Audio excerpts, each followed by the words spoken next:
Hello again. Tonight we're going to talk about an advanced form of propulsion called optimized radiation reflection pressure.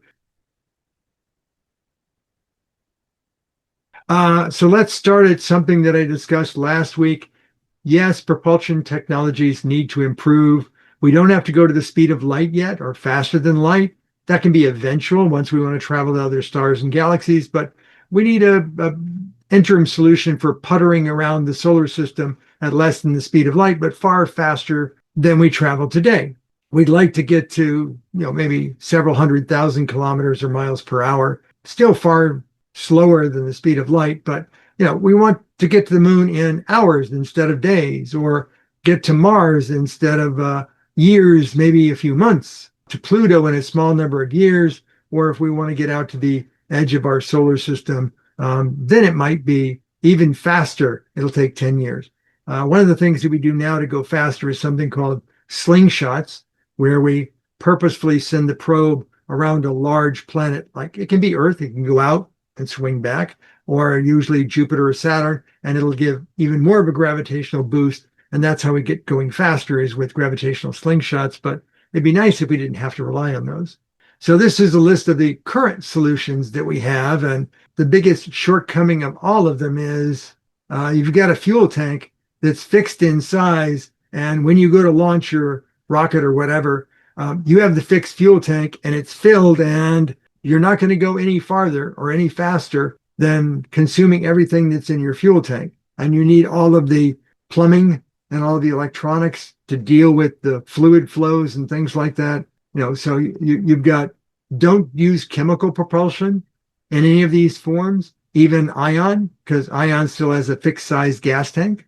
And the way that they deal with that is when you're going from one asteroid to another using ion propulsion, you run it at 18% of its maximum output. That way you can run it for months at a time and you add up the velocity improvements. But if you said, I want to go at 100% output, it would last about 18 hours. And then it would be exhausted and you wouldn't go any farther or faster. And there's a resurgence in, we ought to use nuclear fission or fusion or antimatter. And yes, it might go faster and farther, but you still have a fixed supply of your radiation source. It might last longer, but the end of it is you wind up with needing radiation shielding for your occupants, your crew, and your electronics. And then when you're expended, now you have a radioactive spacecraft. You're not going to bring that back to Earth. So we need to ditch the fixed size consumed container, the fuel tanks.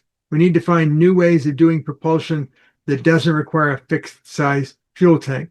So we're going to kick to the curb, as the saying goes, anything involving consumption of chemicals or consumption of fuels. Even if it's fancy, efficient stuff, like they've got these solutions now where they use the same kind of piezoelectric nozzles as they use in inkjet printers to squirt what is effectively ink or iodine as a means of satellite propulsion. Because they're smaller, they still have a fixed size gas tank. It's going to last you 5 years instead of 3 years. And the ion, they originally started out with xenon-based propulsion, and then they moved to krypton because it's cheaper, and then they moved to argon because it's even cheaper, more plentiful. But when they did that, it reduced the amount of thrust that the engine can produce, and therefore they have to make the grids more electrically accelerated to push the ions faster. And then nuclear is it's going to be longer lasting, but you still have a fixed supply at launch. But if you can do what do they say on Star Trek, the Bussard collectors, where you're consuming hydrogen gas and then you're running through an electric charge in antimatter, and that's what makes your warp drive work. Yeah, if you're sucking that in, then you can do that, but they still need the power generation, and that comes from something radioactive. So I don't think that even if you have Bussard collectors, you're solving the problem. And you want something that's fully throttleable. So that means that if you need to go fast right now, you just crank it up to max and it'll accelerate and add to your velocity that much continuously for as long as you're running at full thrust. But if you say, I just need to tilt my orbit a little bit, you want to be able to dial down the thrust. So you want an electronically alterable thrust from 0 to maximum output. And you need it to run off of electrical supply meaning it can, use radioisotope thermoelectric generators or something like that to produce electricity. If you said, I want to take off from Earth using this propulsion technology, if it's sufficiently advanced and scalable, you probably wouldn't take off at high velocity. You would probably keep your velocity relatively low under the speed of sound until you get to the thinner parts of the atmosphere, and then you can turn up the thrust and accelerate faster. So on liftoff, no more like 8 minutes to orbit kind of thing. It might be a couple of hours to orbit. No more sonic booms. No more, as the saying goes, max Q. You don't have to design your spacecraft to be under the maximum aerodynamic pressure of you trying to go at the speed of sound into the air pressure of the atmosphere. You can wait until you get higher. Once the atmosphere is reduced, then you can speed up however much you want. So liftoff may take hours, a couple of hours instead of minutes. Once you're in space, your top speed's only limited by whatever your power source is. When you get to your destination, you're probably going too fast and you need to reverse your thrust to slow down. So well before you actually get to your destination, turn things around, reverse thrust, slowly increase your deceleration, the negative acceleration, enter the atmosphere at subsonic speed. No more plasma envelope, no more heat shields kind of thing to avoid burning up. You don't have to do the heavy rockets in order to slow things down to the point where you don't crash into the planet. Another one of the restrictions we have is launch and landing complexes. So if you ever think about, well, we launched this very large rocket and the actual capsule is just a little tiny part on the top of it, but we have to build this huge rocket, and the huge rocket requires a tall gantry and arms and chopsticks and crawlers and all of this infrastructure on the ground. And then you need to have a tank farm that holds all the cryogenic liquids that you either manufactured on site or had delivered to site in tank trucks. And now you can fill your rocket with its liquid methane and liquid hydrogen, cryogenically cooled. And you need that to be able to make the force come out of the bottom of the rocket faster. A lot of force at a high temperature. You need water deluge systems to make it where you don't destroy your launch complex. And if you're testing the launch to make sure it can produce the thrust, you have hold down clamps. Or if you're using a mix of solid and liquid propulsion, you have hold down clamps because the liquid propulsion will only get you so much thrust. And then when you cut in the solids, you let go of the clamps and it lifts off. All of these are highly probable explosions. Everything needs to be a long distance away from it and isolated and restricted airspace just in case. If you don't build these complexes, if you don't have the pre-deployed stuff, the purpose-built complexes, you're not going to lift off the Earth or anywhere else using current propulsion technology. So what about landing? Well, using current technology, we've got SpaceX boosters, first stages that can land on land if they're not going too high and too fast. If they're going to go higher and faster, they'll land out in the Atlantic Ocean on a purpose-built landing ship. All it is a landing pad on a boat. And the picture at the bottom there is not SpaceX's landing ship. It's the larger Blue Origin landing ship that's called Jacklyn. If you don't have enough fuel to get back to your launch site, then you need a ship that can be out in the ocean, and you land on the ship and then the ship brings the rocket back. But the amount of time it takes you to bring it back and then refurbish it and launch it again is directly related to the fuel that you're burning. How hot did it get? How much wear and tear did you put on it? What was the shock of going, supersonic on the way up and supersonic on the way back? Do you have the infrastructure in place to be able to land there? When you're landing a capsule returning from space with people on board, you land it out in the middle of nowhere, be it on water or out in the middle of a desert area. But there's no infrastructure there. But you have to send the infrastructure there in order to make the landing successful. Here's something they don't mention.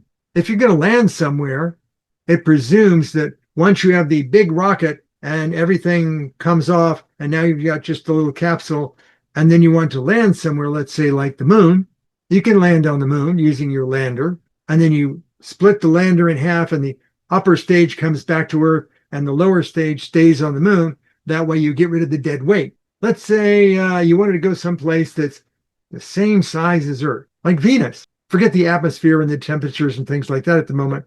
Just think about something the size of Venus or larger. If you wanted to go there and then come back, you can't do what you did on the moon. The moon is smaller. The launch vehicle and infrastructure you need to get back to Earth is much, much smaller than what you use to get off of the Earth. But if you go to Venus, you need a big complex in order to leave Earth.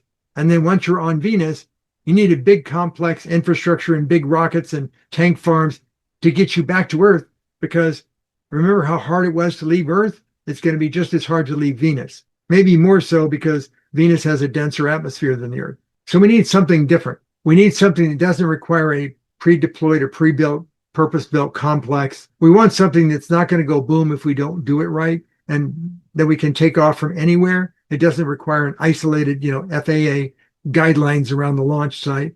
We need something that doesn't require towers and crawlers and roadways and water deluge. We don't need a landing tower, landing pad, or even an aircraft runway. We want something simpler than that.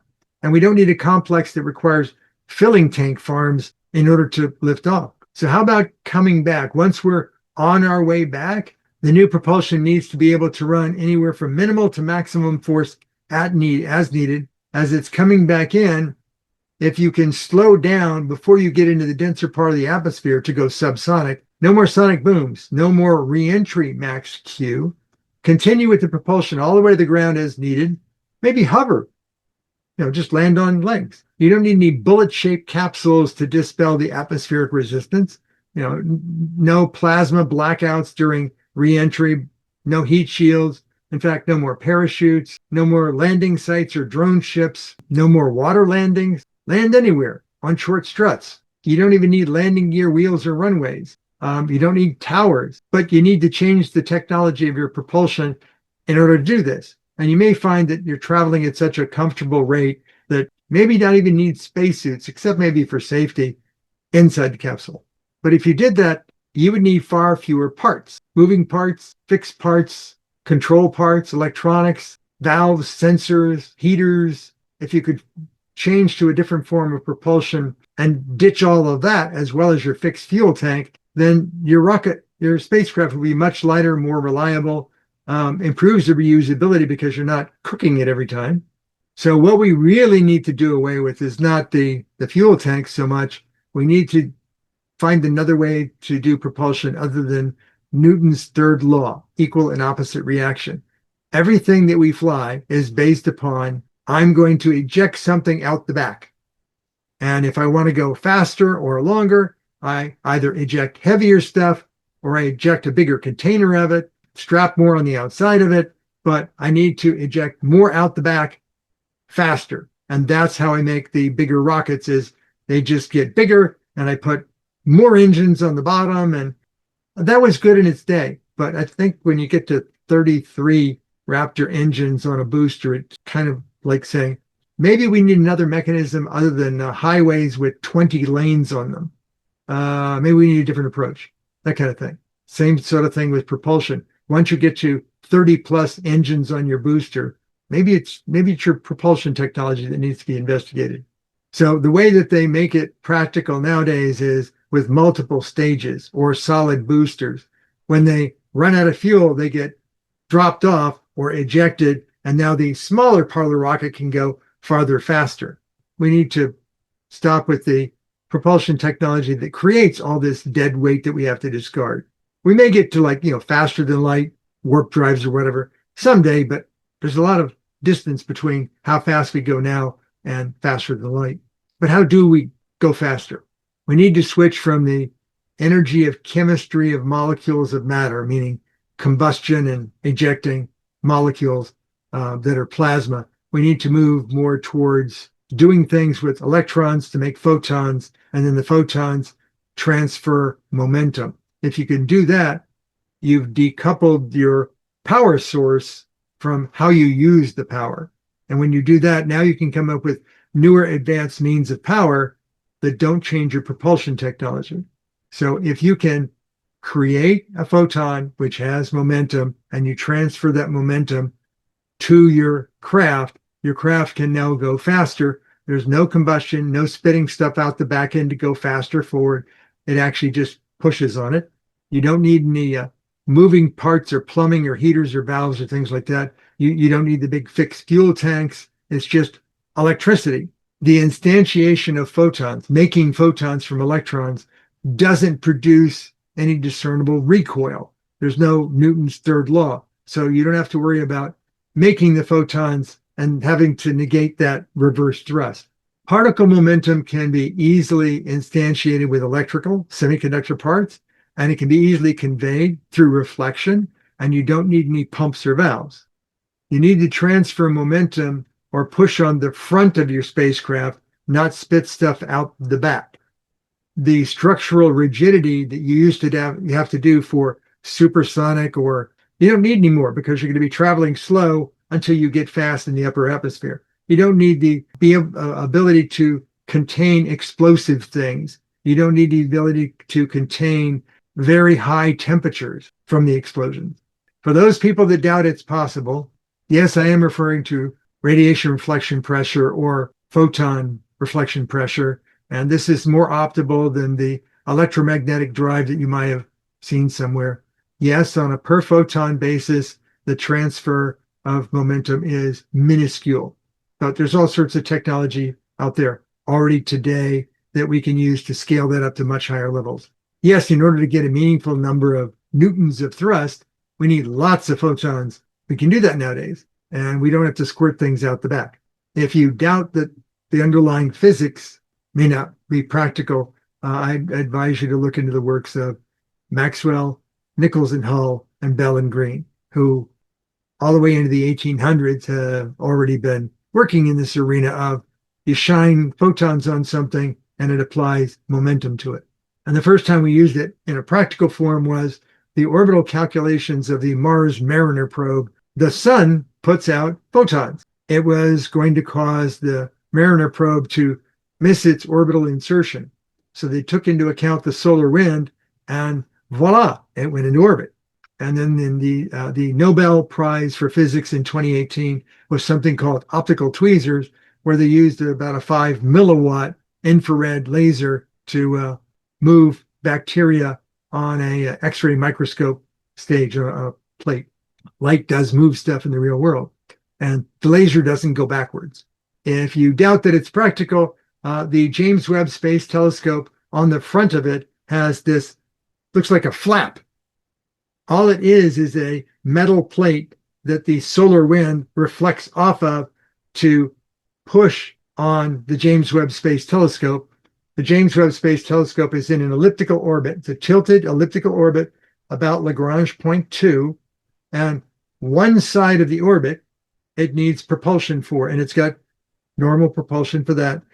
But the other side of the elliptical orbit, they utilize the solar wind from the sun against that panel to push it the other direction. So they save half the fuel of the orbit.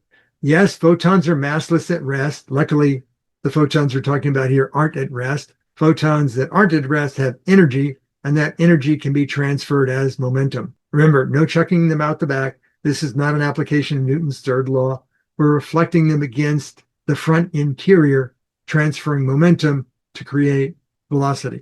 So how do we optimize these properties? Because one photon's obviously not going to do much of anything. So how do we increase the density? How do we make it more effective? One of the things that the early folks in radiation reflection pressure discovered is wavelength, the color of the photons, makes a difference. If you're transferring infrared or radio, that's going to transfer a lot less momentum than if you're using blue photons or nearly UV. And I'll get to why nearly is the right approach, not UV. And if you reflect it off of a surface that has a more smooth reflective coating, then you can transfer more of the momentum. In the early works in the 1920s, their photon emitters and their reflective surfaces were what you would think of in the early 1920s, not the fancy stuff we have nowadays with 99+% optical mirror reflections. They also learned, and this goes back to the Nichols and Hull stage, the angle of the mirror. If the light reflects at 90 degrees off of it, a lot of the photons transfer to infrared and just become heat, and the heat actually pushes in the opposite direction. But if you tilt your reflectors and the light bounces off inside them at more shallow, more oblique angles, more of the momentum is transferred. And when you think about the 90-degree reflection, think about solar sails for a moment. Solar sails are not an optimum reflective surface for this sort of propulsion. They'll work, but it takes a lot of energy. So what about the optical properties of this optimization? Once you get into the ultraviolet or X-ray or gamma wavelengths, the index of refraction of the materials changes.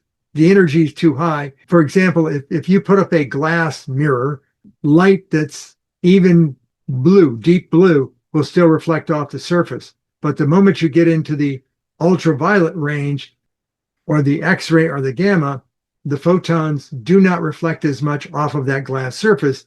They go right through it.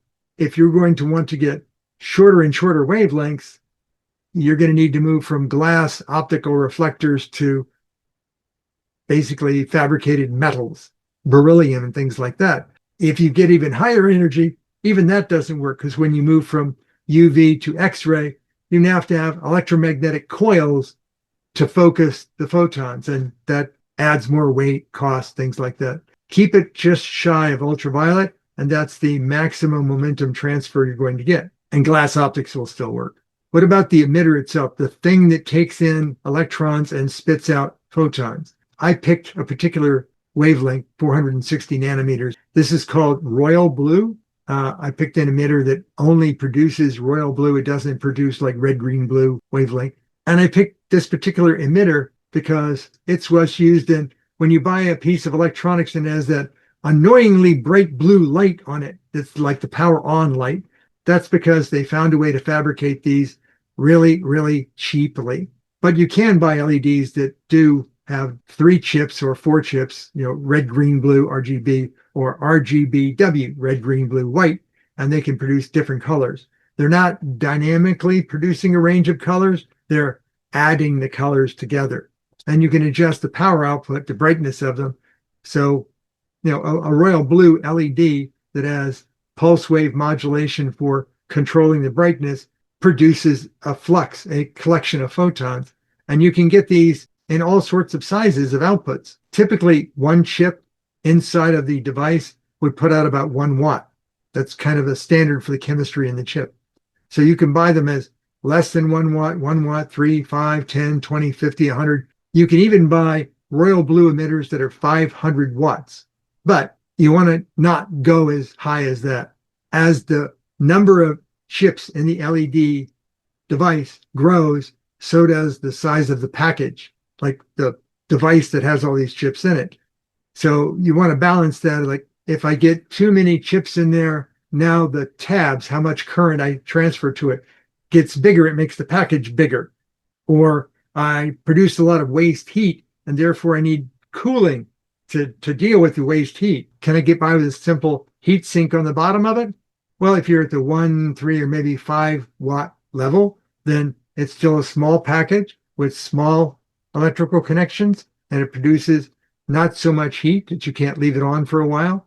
But once you get to the higher output packages, the packages get larger, the electrical connections get bigger, more amps, larger heat sinks. Maybe you have to use active cooling, a Peltier or liquid cooling or a fan. So here's an example of those trade-offs.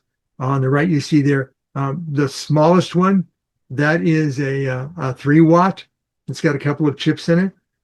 And the next one down is a 10 watt. You can count across 3 by 3. They goose it a little bit to get to 10, but it's 3 by 3, which should be 9, but they burn it a little hot, and therefore you get 10 watts out of it. And the one on the right, that's 100 watt, 10 by 10, and now you have 100 watts coming out of it. But you can see how much bigger the package is, and those big tabs coming out of the sides of it to transfer in all the power you need to light up all those LEDs. And it gets really hot, so you need fancy cooling for it. Stick with the smaller LEDs, just have lots of them. It gives you more photons per square millimeter, higher flux. You don't need fancy cooling. Here's theoretical results. This is the only page that has, I guess you could call it math. I took the calculations for what would be a 5 watt royal blue, monochromatic, not quite UV, deep blue, not purple, but deep blue, because this particular color is easy, cheap to create. I can work with existing mirrors, the dielectrically coated ones, the ones that are 99.9995% reflective. That transfers more momentum. So this is going to be longer wavelength than invisible UV. So you can still use glass mirrors. It's a good starting point. And then you can do the calculations.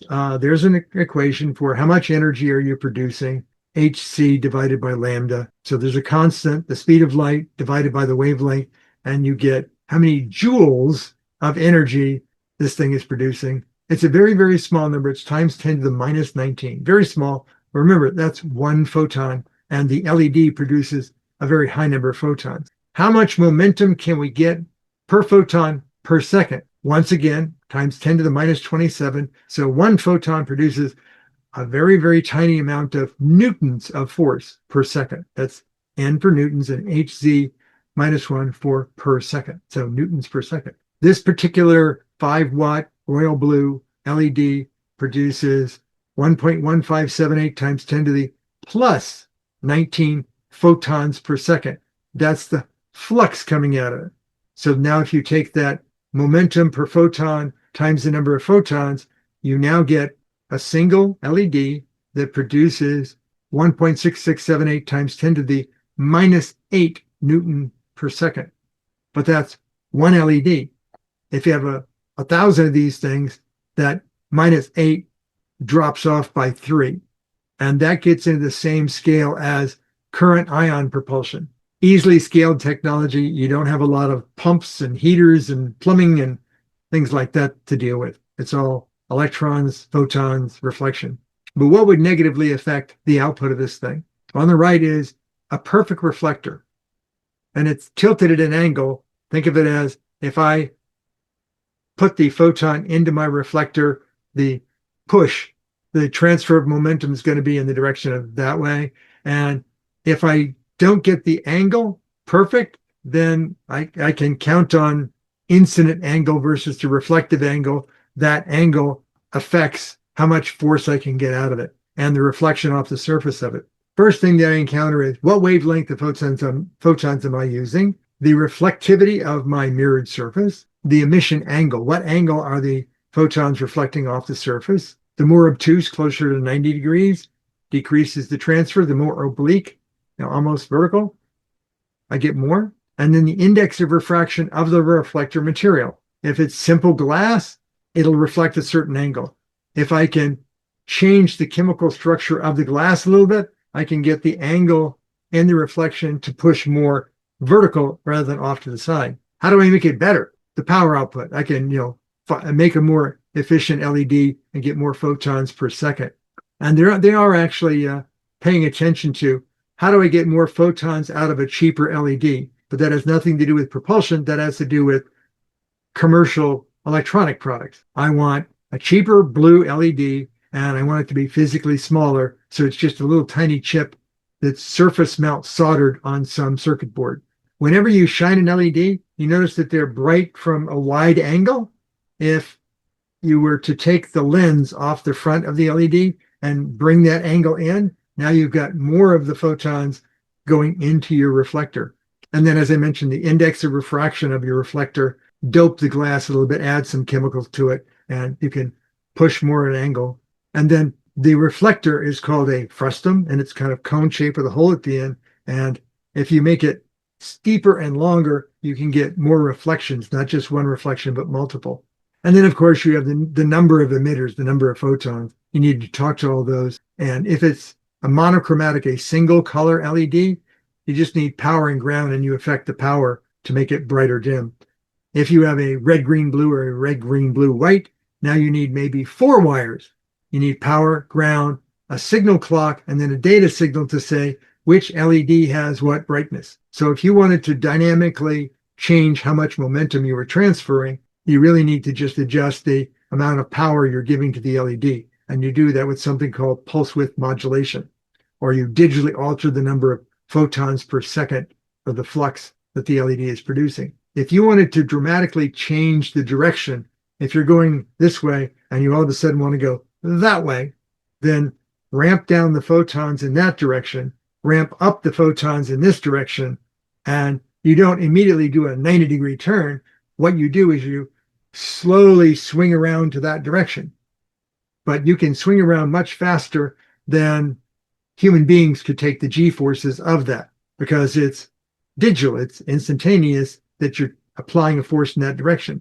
So you can use software to say, I'm not going to ramp up the direction this way until I've kind of swung it around that way. So you don't need the proverbial Star Trek inertial dampeners. You just need software that will say, when I switch directions, I have a software algorithm that decides how to ramp down the force in that direction and ramp up the force in that direction.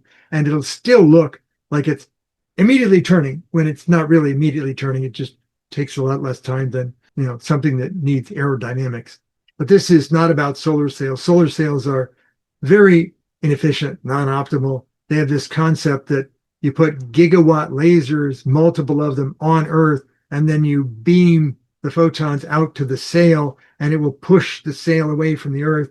And all of that sounds really great until you say, hey, international community, I would like to fire up multiple gigawatt lasers to burn through the Earth's atmosphere to get enough photons out to my solar sail. And some nations will go, not through our air, you don't. When you want to get out to other places, those other places may be far enough away from the Earth that you can't get the beam to hit it all the time. Like if you only have the laser emitters on one part of the planet because you don't have them internationally, you have to wait for the Earth to rotate around again before you can put more photons on the target. That's one of the downsides of solar sails. And if you have this enormous, very thin, fragile sail, there's all kinds of debris and particles in space that will poke holes in it. And once you have enough of that, your sail won't work as effectively. And a big sail makes a big target. And also, if the light's reflecting 90 degrees off of your sail, a lot of that energy that you expended to get there is going to be returned as heat. And people will talk about solar sails because they're trying to create something analogous to sailboats in water. Sailboats in water have a keel. That's that thing that sticks down into the water, that when you see the sail going faster and faster and faster in the boat tips over, but it doesn't fall all the way over because the keel is pushing back against the water onto the surface. When you're in deep space, your solar sail has no keel. How do you tack in space? Well, you use traditional propulsion, chemical propulsion, which has a fixed size tank. That's not going to work that well. Okay, the elephant in the room, conservation of momentum, as the physicists in the audience will say. If I'm standing in the back of a pickup truck going down the road, and I take a basketball and I throw it out the back of the pickup truck, conservation of momentum says, well, you're just negating a small amount of the force that the vehicle is going down the road. It's not going to really do anything. Basically going to go nowhere. Well, that would be true if you were using Newton's third law, if you were throwing something out the back. But we're not throwing something out the back, we're pushing on the front. For example, in the fusion ignition facility, they have gigawatt lasers that they turn on to vaporize a small pellet of hydrogen to make the nuclear fusion work. When they switch on those lasers, which are long tube gaseous style lasers, the lasers don't eject themselves and go out the back wall of the building. So the concept of, if I put that much momentum out the front, I need an equal and opposite reaction going out the back. When you're generating photons, you're not going to get that. However, if I shine a high wattage laser onto a reflective surface, it will transfer momentum to that surface. And that is proven in reality, and that the LIGO gravitational wave detector, when they upgraded the lasers to be 60-watt lasers, they switched them on, the photons hit the mirrors, and the mirror moved at the nanometer level, the very, very small, not even visually observable, but it was enough to make a difference between the columns of the interferometer, and therefore they thought they detected a gravity wave, but they didn't. So now when they turn on the lasers, they have to wait a little while for the mirror to stop wiggling, and the mirror is mounted on quartz fibers. So it's meant to not move very much. So here's how the multiple photons reflecting around inside of the frustum shape take place. They come in from the bottom in the wide part of the frustum looks like a round cone and has a hole in the top and a wider hole in the bottom, the base. And so the photons come in, they bounce around inside, pushing the cone forward. And once the photons are reflected at an angle that's almost 90 degrees, they're waste. You spit them out the front, so to speak, and that avoids the waste of the photons being transferred to infrared, which would produce a negative propulsion. So I think of it as disposal of the obtuse angle photons. The closer they get to being obtuse in their reflection, the sooner you want to get rid of them. And you get rid of them out the front. So think about it for a moment. Existing rockets, you see all the flame and the light brightness coming out the back end. This would be blue photons coming out the front end. If you were looking at the back end of this propulsion system, you would see no light. If you're looking at the front of the vehicle coming at you, you would see a deep blue, very narrowly focused light. Something that has been basically identified in momentum transfer technology, that's something called smacking or slapping. If I turn on an LED, the individual photons all arrive at the mirror at random times. Very short periods of time, but it's more like if I have a piece of aluminum foil that raindrops are falling on, if the raindrops are random, then I hear the patter of raindrops on the aluminum foil. If I could take a bucket of water and dump all of the raindrops at once onto the aluminum foil, that's a lot bigger transfer of momentum than is individual droplets. Same thing holds true for photons hitting reflective surfaces. If the photons are all random, then when they hit the reflective surface, they don't all transfer their momentum collectively. However, if I can get the photons to line up, if I can get them to be coherent, then I get this smack effect.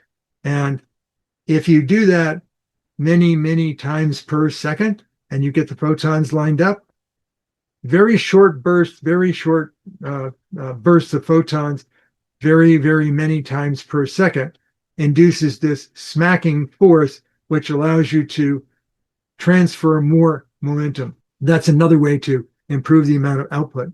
And you don't need lasers for that. You can use LEDs. You just turn them on for a shorter period of time. Recently, they've done improvements in these blue LEDs, mostly for making cheaper commercial lighting. They found ways to make the infrared, the heat output, reduced. They reduce internal reflection, so more light comes out the front.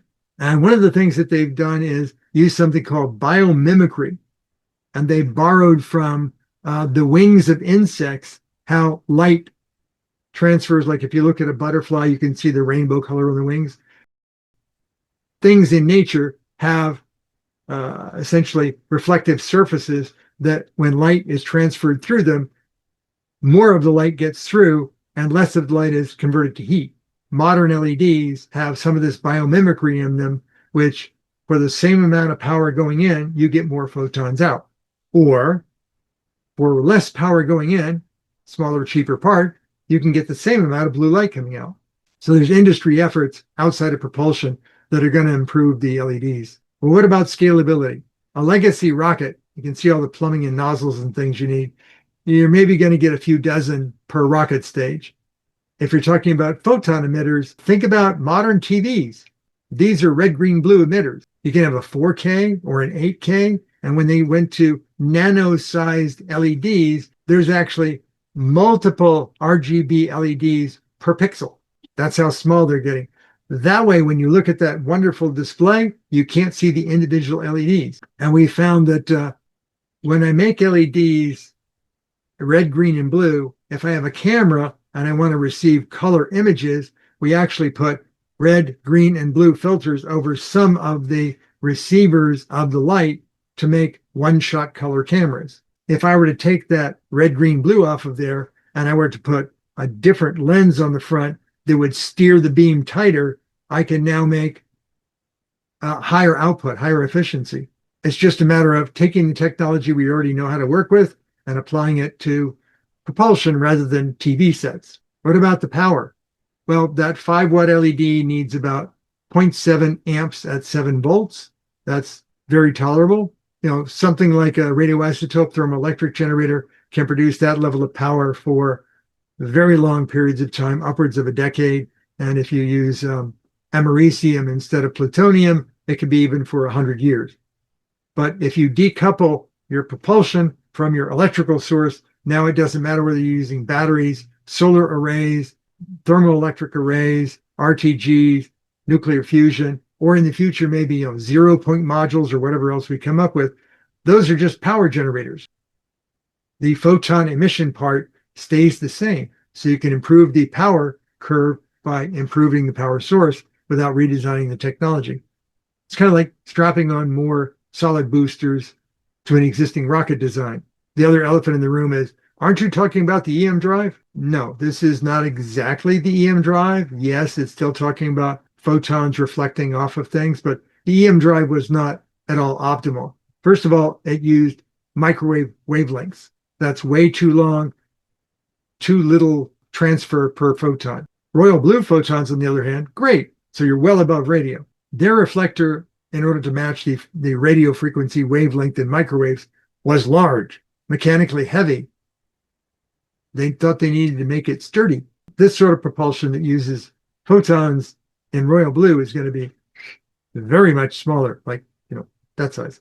And you can see the shape, the frustum shape that they were using. Originally, it wasn't a frustum shape. It was just kind of a square box. And they found that if they made it a frustum shape, it worked a little better, had a measurable result, but it was still too small to be practical. Use the frustum shape, but do it with optical reflections, not radio. Should be able to work better. And the other thing that they did was they injected the microwaves from the side of the frustum. The microwave should come in from the wide end and be reflected down to the narrow end. And they had a cap on the front. So when the photons wanted to reflect in an obtuse 90-degree manner, they were transferring a lot of their propulsion in the reverse direction as heat. Release the photons that are otherwise going to be negatively affecting your forward force. Here's another thing. You don't think about it, but the current propulsion systems that are chemical, if the rocket wants to go that way instead of vertical, they don't use jets on the side of the rocket to push it off angle. They actually steer the rocket nozzles on the bottom. That's called gimbaling. Well, if you're using photons transfer of momentum, you just turn on certain LEDs and turn off other LEDs, and you don't have to gimbal anything. So all the mechanics, the electronics aren't needed for gimbaling. That reduces your launch size, your mass, how long it takes to build one of these things. Here's another thing that most people aren't aware of, which is pressurized helium. Why do you need helium in a chemical rocket? Because once you get above the influence of gravity and your fuel tank is less than completely full, your fuel and your oxidizer don't want to flow to the bottom of the rocket where the engine essentially is. It just sort of floats around in 0G inside the tank. So what you do is you introduce helium pressurized into the tank. It's inert, and it pushes down on the remaining fuel and oxidizer to make it squirt out the back. It was in the 1960s on the Atlas rockets that they figured out initially, this is a good thing for us to do. But they had to make sure it was an inert gas because you've got a lot of combustion going on down there. And as soon as you switch to radiation reflection pressure, you no longer need the pressurized helium, which means one more metal tank that doesn't have to be filled with a gas of fixed content before liftoff, plus all of the other stuff you need for the pressurized helium, the tank, the filling of it, the valves, the plumbing, the control electronics. Again, fewer parts, lighter liftoff, more reliable, less cost time to build. You don't need that to be disposed of in your stages. The reason why they do static test firing of existing propulsion systems is because they could go boom. So you need to make sure that it flows through properly, can be switched on and off several times over the course of a mission. So they have static test stands or places where you see just one rocket engine shooting thrust out the back, and they'll turn it off and on a couple of times. Well, when you're using that sort of thing, but you're doing it vertically on the launch stand with all the engines firing, you have to have hold down clamps because otherwise the rocket will lift off. But if you want to test all the engines at once, You hold the rocket down, turn on all the engines for a few seconds just to make sure they're all working. You do that when you have something that's basically making big explosion stuff to come out the back. If it's just photons reflecting, you just measure the weight of the launch vehicle. If it gets lighter, you know the propulsion's working. Now we get to the, hey, I think I might have seen this somewhere before. What would the exterior shape of one of these vehicles look like? Initially, they would have to deal with aerodynamic drag. So you might want a slightly aerodynamic shape. You can see the ellipsoid down there. Sound familiar? Once you start learning more and more about this, you find that you don't need that sort of thing because that blue light coming out the front, if that's analogous to when a diver dives off of a high diving board into water, the water's not still. They pump bubbles into the water to break the surface tension so that the diver goes into the material as opposed to smacking into it. Well, if the blue light on the front disperses the air molecules, now you can travel faster without needing to worry about aerodynamics. Therefore, you don't need the classical saucer shape anymore. You need something that's more interior space efficient, but might have a little bit of spherical nature to it. And that's the proverbial tic-tac. No big aerodynamics, no control surfaces. There's no exhaust except blue light. One of the significant things about electric vehicles versus internal combustion vehicles is they talk about instantaneous torque. Well, this is the same sort of thing, but at an optical versus chemical combustion level. When you turn on your chemical fueled rocket, it can take time before the maximum thrust output is there. It starts off anemic until it builds up pressure and then builds up more pressure, and now you're at full speed.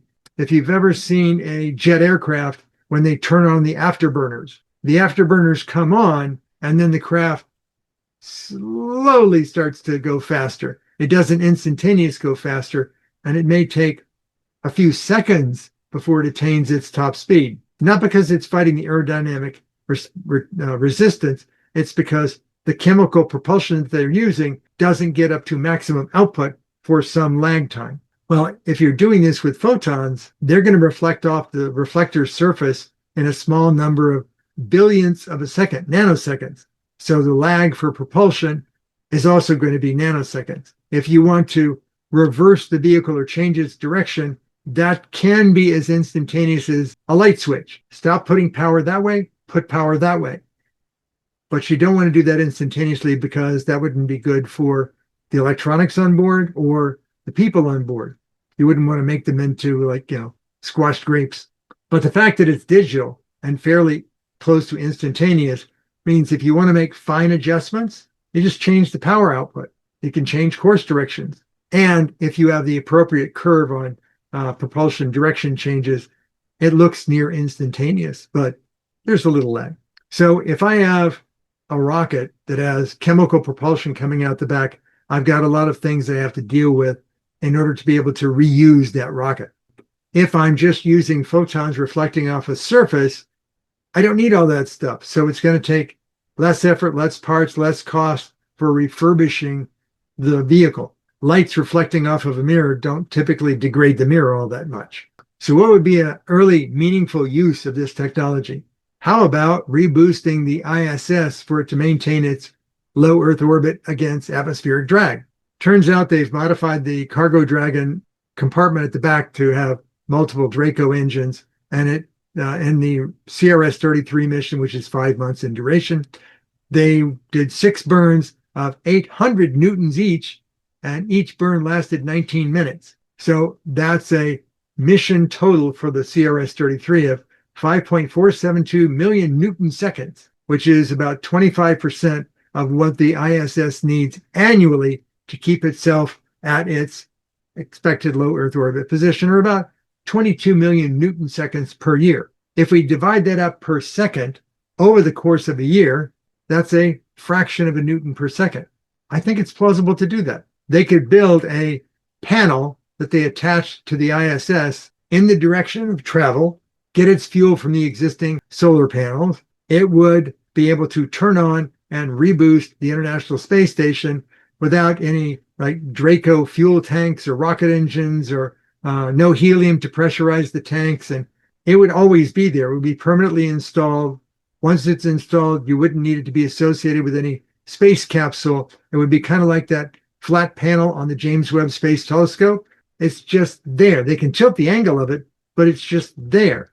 And it wouldn't interfere with any cargo or crew docking because it's not occupying airlock. So having something like this might extend the operational life of the ISS. You might not need to have periodic cargo capsules go up there and reboost it because it would essentially be boosting all the time. Your fuel and oxidizer costs would be essentially zero. But what about larger scale use? Still in the early days. If you happen to be the person responsible for designing a constellation satellite network, like SpaceX for Starlink, or you're managing all of these thousands of satellites, you've got to realize that they'll occasionally need to be boosted or get out of the way of something in their orbital path.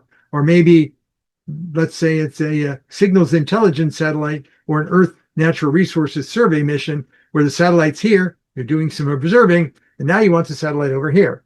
Well, today you have to expend fuel from a fixed size tank in order to do that, which means that your mission duration is based upon that fixed size tank. And so most satellites last about 5 years because that's when they run out of gas, so to speak. If you encounter a solar wind event, like when we have these particle streams coming from the sun that press on the Earth's upper atmosphere, the satellites need to reboost themselves. If the sun's solar wind output is higher than your ion propulsion, you may end your satellite mission early, or you may not be able to push it back up and it'll burn up. If instead of your ion propulsion with your fixed size fuel tank, you use radiation reflection pressure panels, you can put a couple of those up, and now your satellite might last 20 years instead of 5 years. That's valuable. If you have a fleet of hundreds to many thousands of satellites, not having to replace them every 5 years just because they run out of your fixed fuel tank, that could save billions of dollars on replacement costs of satellites, as well as the billions it would cost to launch all the replacements. And that was one of the original concepts of moving from liquid propulsion to ion. Is it moved them from 3-year satellites to 5-year satellites. So this is just the next thing out from that. But what if your vehicle is completely sealed on the exterior? Light can pass through it, but no water molecules can. Vehicle has no intake, does not burn fuel-air mix, no exhaust. It's watertight, let's say to maybe 50 feet. We're not talking about a deep submergence like a submarine. It's just getting below the surface to the point where you can't see it from the surface in darker water. Now you have a vehicle that can operate in air and can also go down to the water level and then submerge and maybe about 40 feet, and then it can change its direction and you won't be able to find it anymore. It just went into the water and it's gone. It's still down there, you just can't find it. It'll travel slower in the water than it did in the air, obviously, resistance. It'll likely travel faster than things with propellers. And if the blue light on the front loosens the water molecules, it'll be less resistance. And you don't even need the fusion-powered magneto-hydrodynamic drives like in the Hunt for Red October. You could elude any airborne vehicle by just diving below the surface. And they couldn't pick you up on the aircraft's radar because you're below the cooler water. Radar won't deeply penetrate the water. They couldn't pick you up unless the aircraft had active sonar, because you couldn't pick them up on hydrophones because there's no propeller or motor noise.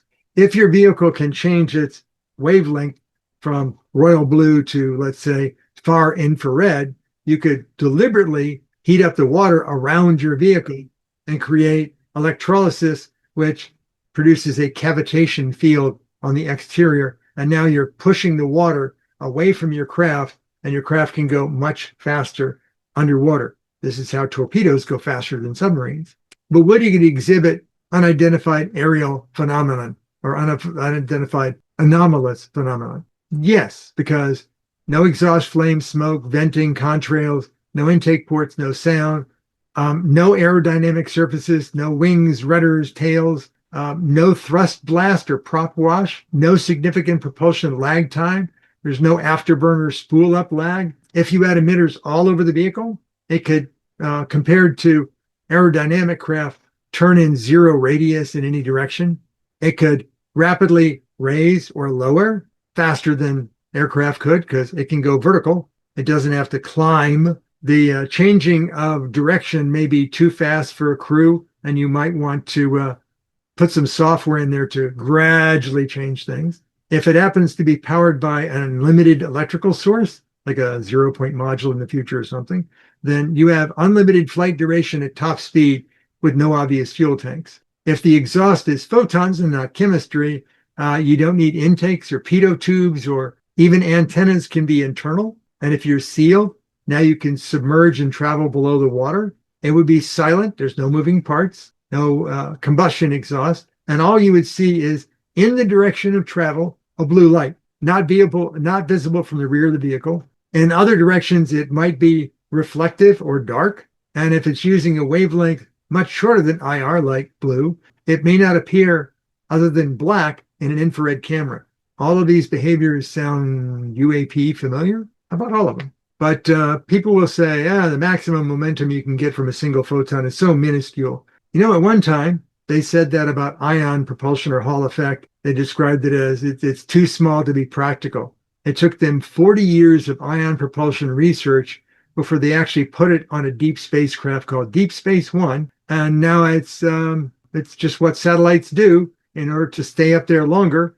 And so all you have to do is focus on radiation reflection pressure as a potential propulsion solution and optimize it. Change lenses, change reflectors, to redirect things.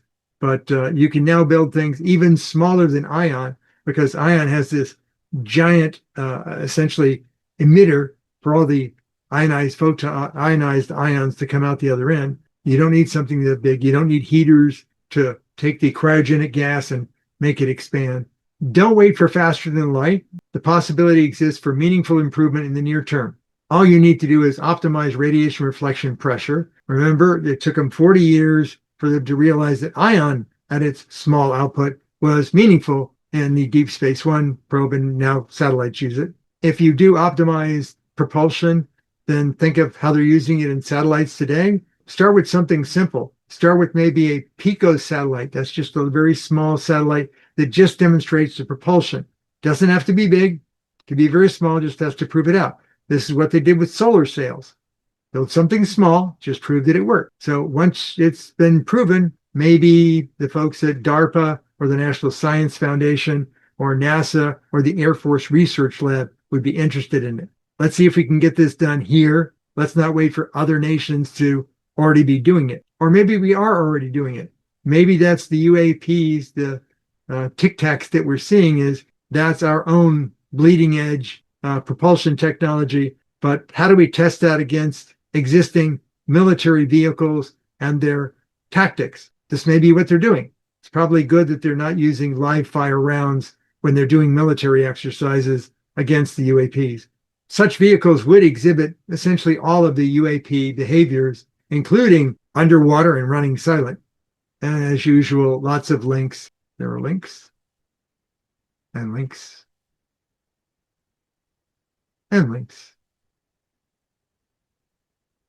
Comments? I thought it was interesting, except it got very difficult. It's all I could say. I understood. It got deep. I understood. It got deep. That was like, you have to endure it, because I'm going to be presenting this to a bunch of people that will ask detailed questions about my minutia. I figured that, but just let you know that you're right. I like minutia. I like minutia myself. In fact, every day I try and learn more and more minutia. I keep cramming it in there and it doesn't explode. So. But you have a big brain. Wonderful. But no, I think it's just packing density. I don't think it's that big. Although I do wear a large size hat. Okay, any other comments or questions? Otherwise, I'll stop recording. Hearing nothing.